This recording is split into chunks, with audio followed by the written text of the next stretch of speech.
Mass జాతర. Mass జాతర అంటే పక్కా మాస్టరీ.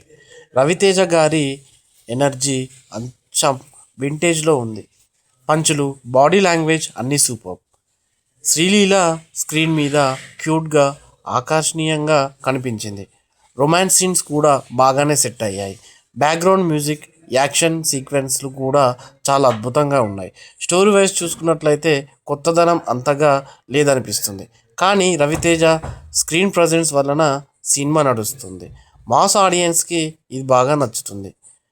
ఫ్యామిలీ ఆడియన్స్కి కూడా కొన్ని ఎమోషనల్ సీన్స్ ఉన్నాయని చెప్పొచ్చు. రన్ టైం చూసుకున్నట్లయితే 160 నిమిషాలు. బడ్జెట్ అయితే 90 కోట్లు.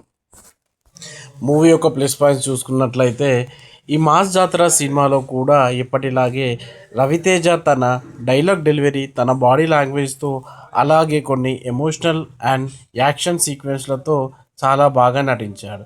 కొన్ని చోట్ల వింటేజ్ రవితేజ కనిపిస్తాడు. రవితేజ ఫ్యాన్స్కి ఈ సినిమా నచ్చుతుంది. ఇక హీరోయిన్గా నటించిన శ్రీలీల తన క్యూట్ అండ్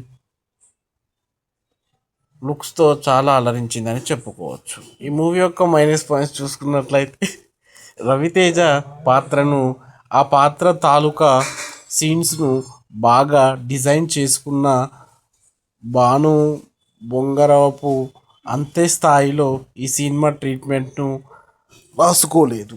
ముఖ్యంగా సెకండ్ హాఫ్లో ఆసక్తికరమైన కథనాన్ని రాసుకోకపోవడంతో ఆయన విఫలమయ్యాడని మనం చెప్పుకోవచ్చు. కొన్ని సన్నివేశాలు స్లోగా మరియు రెగ్యులర్గా సాగుతూ ఫీలింగ్ కలుగుతుంది.